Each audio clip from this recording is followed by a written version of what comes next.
on their personnel, and our market was the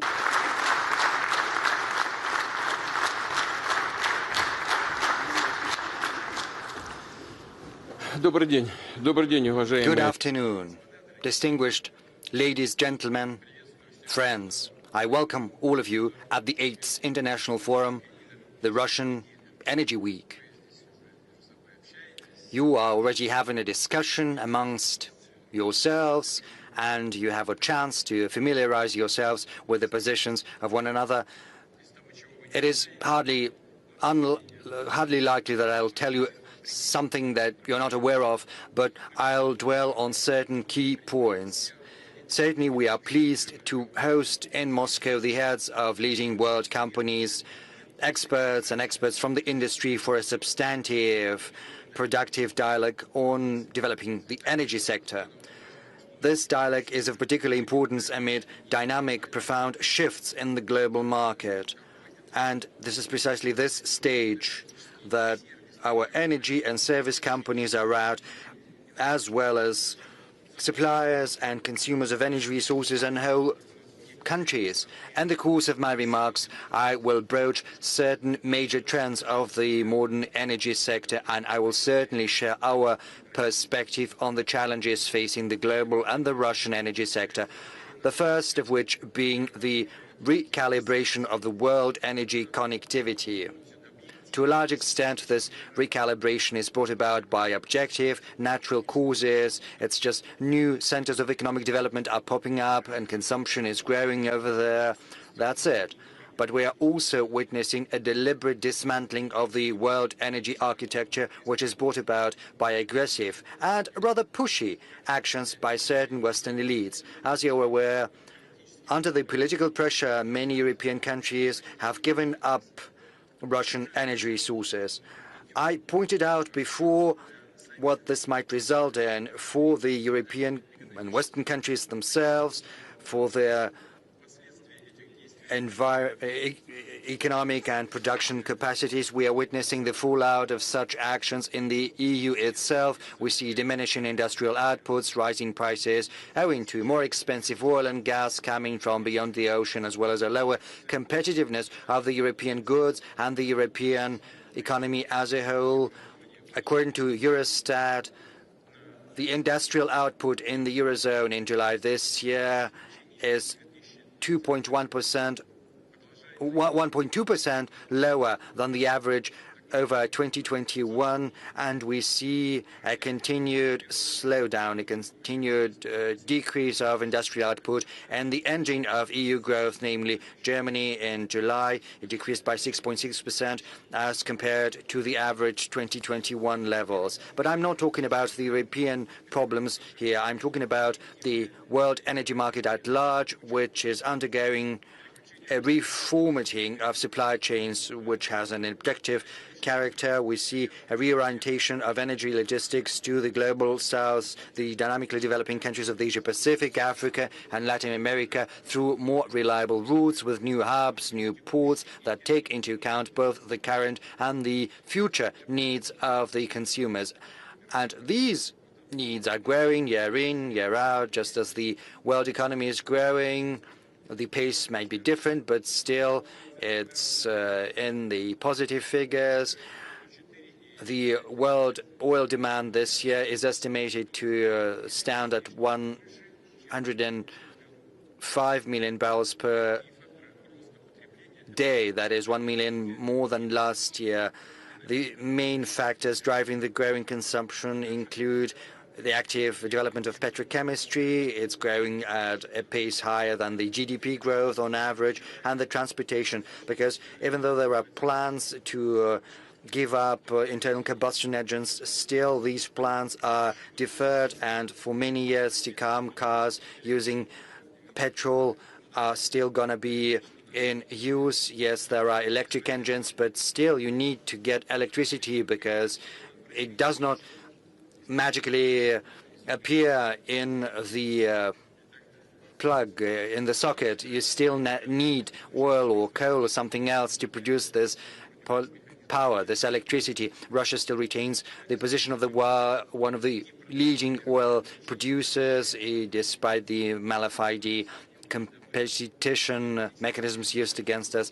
We account for about 10% of the world oil production. This year we will have produced 510 million tons, which is 1% lower than last year. But I would like to draw attention to the fact that we are doing that in conformity with the OPEC Plus agreements. That is a voluntary cut. The Russian oil sector is working sustainably. It's preparing plans for the future. Our companies not only reliably supply our internal market through developing the processing of oil, but in the light of difficult external environment, they're also showing flexibility. They've managed to foster new channels for supplies and payments.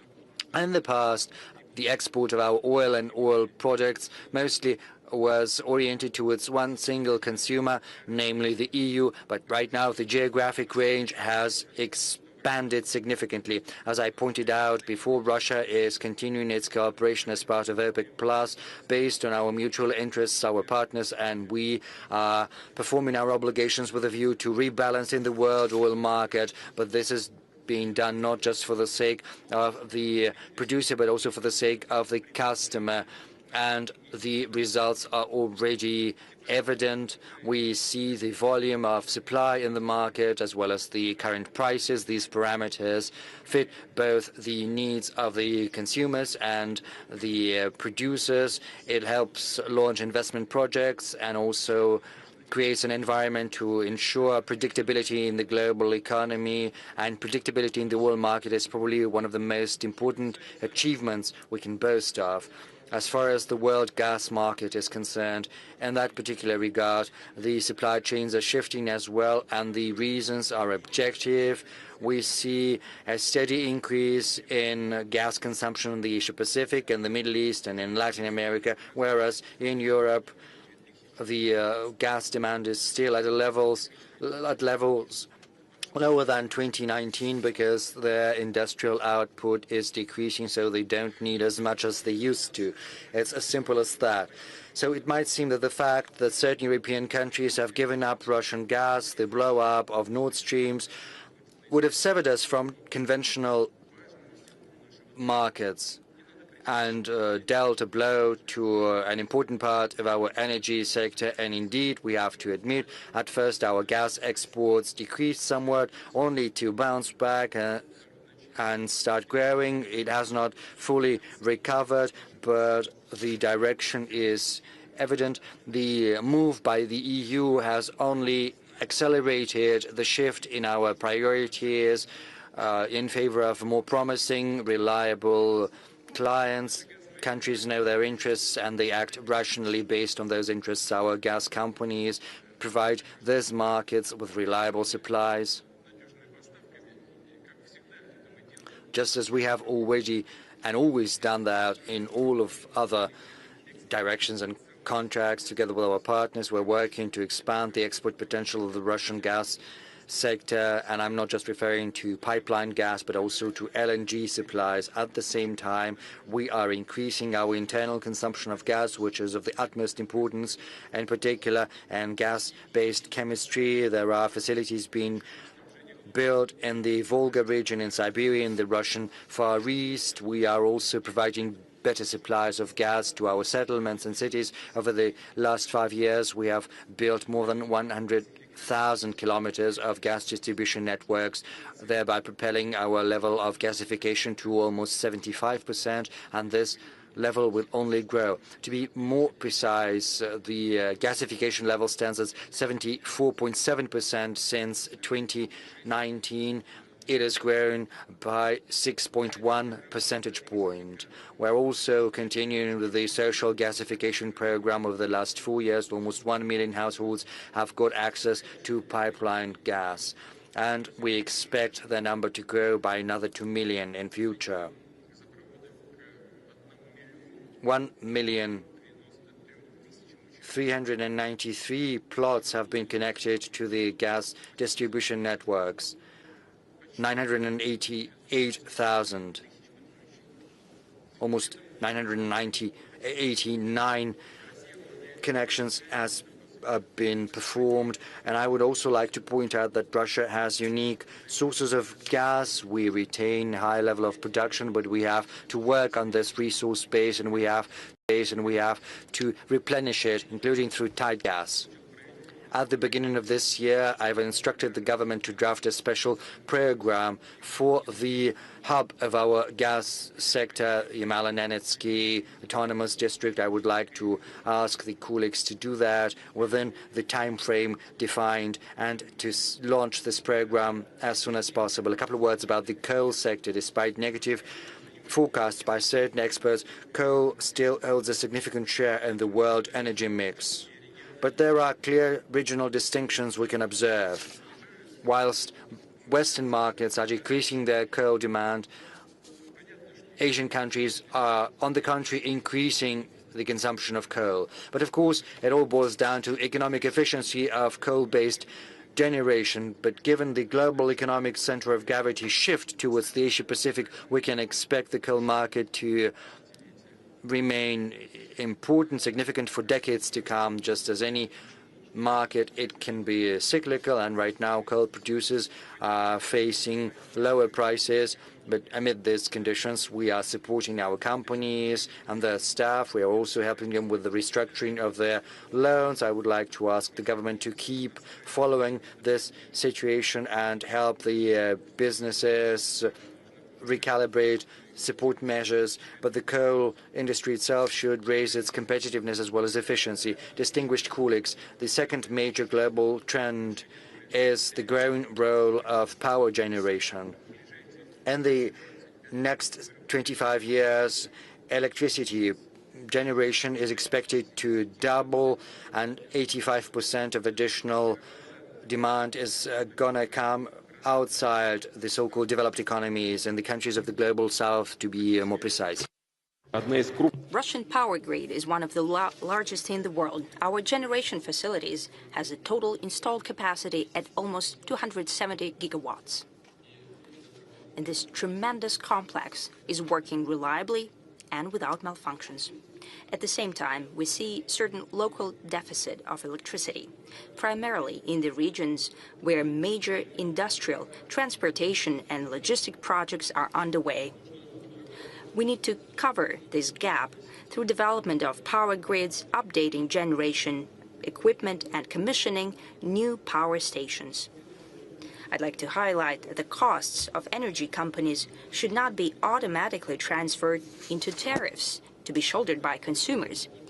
We need more agile solutions, including regulation novelties, managing demand for electricity, and mechanism of investment support in the fuel and energy sector. I expect that the government will provide us with proposals in this regard that we'll discuss during a separate meeting in the nearest future. I'd like to remind you about tasks to develop the retail market of electricity. Its conditions and tariff rate should be aligned both with the generation companies and consumers, households, organizations and enterprises. I'd like to ask the government to prepare as soon as possible the draft concept of development of competitive retail markets of electricity and capacity. I'd like to repeat it yet again. When there is affordable energy, it will necessarily result in modern production facilities and new economy sectors. It will attract flow of capital, technology and talent. In September, during our meeting in Vladivostok, we discussed the drafting of fuel and energy mix for the Far Eastern Federal District of the Russian Federation. This systemic document considers the best sources of energy for each region, be that coal, gas, fuel, oil, or hydropower. It sets long-term volume for supply of energy in the Far East. I'd like to ask the government to define the hierarchy of the fuel and energy mix documents in the system of strategic documents of the country, and together with colleagues from the regions to prepare such energy mix drafts for all federal districts of Russia, and to use them as foundation to shape a modern system of digital management of energy supply for the regions. This system should consider use of different types of fuel and energy resources, the most efficient for each region of our country. Moving on, I have already mentioned it, that the Russian energy mix is one of the greenest in the world, and I'm sure that our Russian colleagues spoke about that. That means that the overwhelming percentage of power in Russia, that is 87%, is produced with minimal or zero carbon footprint. By that, I mean natural gas and nuclear generation, renewables and hydropower. Our companies are implementing the green projects and long-term generation, not only in Russia but abroad as well.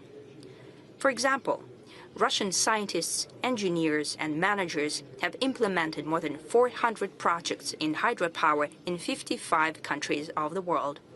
Rushydro, that is our leading company in the sphere, is building hydropower plants and water infrastructure by respecting environmental safety regulations and putting in place efficient and sustainable water usage.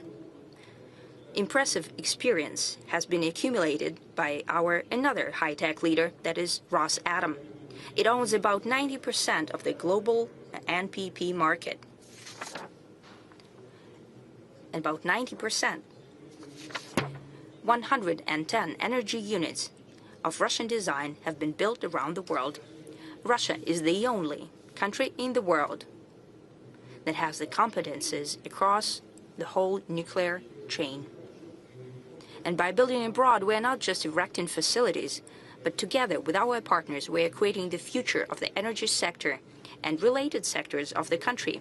We are shaping a solid national talent pool, scientific and technological foundation for development of whole countries. That is our method when we are building NPPs in Egypt, Bangladesh and Turkey, and we intend to deepen our cooperation in nuclear power with global South countries and within BRICS. We are very active in this regard. Experts believe that nuclear energy would become one of the pillars of the future global energy mix. By 2050, the capacity of global NBPs will almost double. Within 15 years, Russia is to commission more than 29 gigawatts of capacity, of nuclear capacity, including small NPPs. And small NPPs is our unique project. Nothing parallels us in the world. Nuclear generation will be installed in the Far East and Siberia. I'd like to highlight that nuclear power has an abiding role in providing consumers that will drastically change and increase in the future. By that I mean electric transportation that we've discussed already, industrial robots, automatic service systems. Electricity appetites of digital economy is on the rise, including artificial intelligence instruments, blockchain, data storage and processing facilities. The energy consumption by data centers in the world is estimated to be comparable with all of the heavy industry. It is apparent that the dimensions that I have just mentioned are powerful development factors. They largely define the global competitive advantage of the countries, efficiency of national economies, and the quality of life of people. And that means that our plans for development of Russian fuel and energy sector should keep these trends in mind, and we try to do that. And I suggest that we supply digital economy and data centers specifically through local generation, power plants where resources are used that the specialists have called locked-in resources. That means that it's expensive to transport and it's too far away. Therefore, it's more efficient to use them in situ, that is, in place where they're produced. I'd like to ask the government to work on proposals to such a model and to work on the use of advanced clean coal generation to provide for the needs of digital infrastructure, data centers and processing centers and so on. Such facilities situated in the immediate vicinity of our coal-producing regions means modern jobs and diversification of local economy. Friends, moving on to the third feature of the modern energy sector, or rather the challenge that is facing the actors on this global market. By that I mean technological sovereignty of oil, gas and other energy supplying countries. And I'm sure that you've spoken about that as well. during your conference. We've seen how the Western elites overnight refused to service the equipment in Russia for the fuel sector. They officially declared that will not deliver on their commitments. They have proven yet again that they are unreliable partners and that their actions are directly tied with the political situation. And sometimes this political situation is being used for unsavory competition. We'll see that the commercial companies were forced to do that under the pressure from their ruling elites. Still, it's a cold, hard fact that the Western technologies and equipment for the fuels and energy sector could become unavailable at any moment for geopolitical reasons. Unavailable not only for Russia, but for any other energy supplier that the West considers, someone in the West considers inconvenient competition or simply an uncooperative country. And everyone should keep that in mind. That is the reality of today. But I'm sure you all understand that fully well.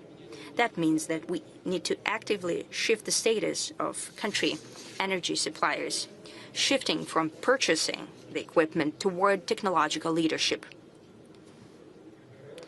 By shaping a fully fledged energy sovereignty at the national level, starting from production and processing of resources, moving on to the transportation of already produced goods. You know that Russian energy sector has already deployed the process of achieving technological leadership. In essence, that's a powerful engine of the whole Russian industry and science. Our authorities, energy companies, enterprises, and research institutions are working together, discussing these issues and agreeing on specific steps. Actually, it is here on the margins of the Energy Week, the Coordination Council on Import Substitution in Oil and Gas sector has taken place.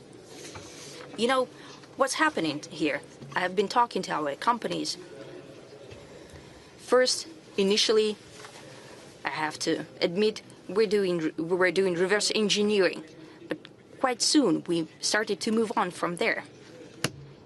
You know, sometimes they're meeting with some of their partners in Europe, for example.